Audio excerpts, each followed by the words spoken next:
Bonjour. Dans la leçon de cette semaine, moi et Sarah, allons vous présenter les répercussions de nos paroles sur l'Internet.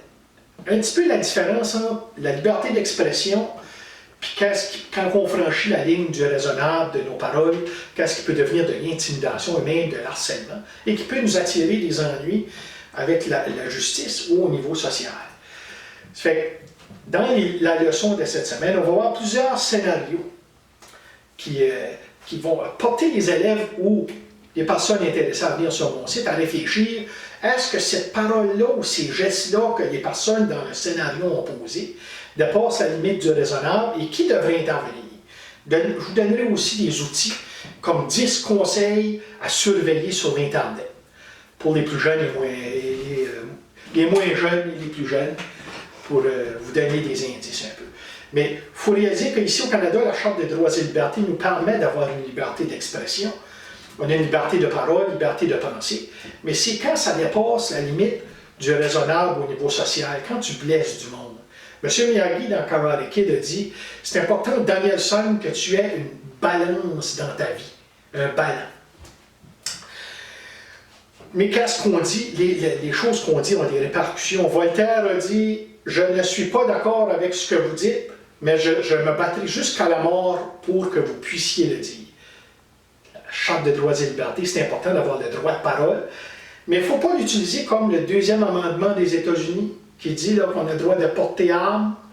Bien, ici au Canada, on a de la liberté de parole, mais ça peut faire un petit peu lapsus avec ça. Il y en a qui utilisent cette parole-là comme une arme. Fait qu'on va voir ça dans la leçon de cette semaine, comment nos paroles peuvent porter à la cyber-intimidation. On s'entorfe, on s'endure derrière cet écran-là parce qu'on ne voit pas la réaction des autres. Mais ça peut nous attirer des problèmes sociaux et des problèmes légaux. Martin Luther King a dit, pour se faire des ennemis, pas la peine de déclarer la guerre, il suffit de dire ce que l'on pense. Fait que ça peut nous attirer des ennemis, ça peut aussi nous attirer des problèmes au niveau légaux. Une chose que ça peut faire aussi, ça peut devenir une obsession de regarder toujours qu'est-ce que les autres pensent de moi, qu'est-ce que les autres disent de moi. C'est comme le balancier. Il faut faire attention pour ne pas aussi devenir paranoïaque à qu'est-ce que les autres pensent et disent.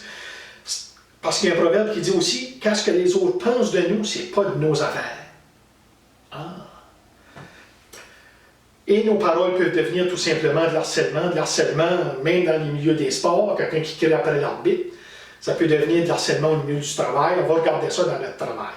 Ça me fait penser aussi, le dernier petit exemple était au RPM d'un automobile, là, le gauge. Là, puis c'est l'instrument qui dit, là, par exemple, dans le vert, jaune, rouge, si ton moteur va trop vite, bien, nos paroles ont cet impact-là sur les autres. Quand c'est vert, dans la zone vert, il n'y a pas de problème. Quand c'est dans le jaune, on crée de l'inconfort chez l'autre. Quand c'est dans le rouge, on va parler de respect de l'autre, puis on peut même avoir des problèmes sociaux ou légaux. Alors, on va regarder ça dans notre leçon cette semaine, comment les réseaux sociaux ont cet impact-là, mais il faut faire attention pour ne pas s'attirer de problèmes. Quels réseaux sociaux sont plus aptes à la cyber-intimidation? On a des graphiques là-dessus. On va parler du sextage aussi, comment c'est illégal pour en bas de 18 ans de se poser et d'envoyer ça à notre ami de cœur, ou que lui a ça dans son téléphone, si on a des photos nues par exemple, ou des photos osées. C'est toute la pornographie juvénile et c'est tout illégal, puis il y a beaucoup de personnes qui se mettent dans le trouble avec ça. Et comme je disais tantôt, le graphique, les 10 conseils pour les personnes, comment agir sur l'Internet. Et dernière petite scoop, comment je dirais ça, ça va en français, dernier petit clin d'œil. Dernier petit clin d'œil, je vais vous donner un instrument. Comment déclarer à Facebook, Instagram, tous ces médias sociaux-là ont un instrument que tu peux reporter quelqu'un qui a fait quelque chose. Tu peux déclarer quelqu'un, dire lui a mis des photos de moi, lui a parlé, il fait des choses illégales, puis ils ont des instruments. Tous ces médias sociaux-là ont des instruments pour déclarer quelqu'un. Alors, sur mon site, on va faire un exercice comme ça, juger les situations acceptables ou non, puis qui est responsable de s'impliquer dans cette situation-là? Les parents, les enseignants de l'école ou la justice? Bonne semaine, venez sur mon site.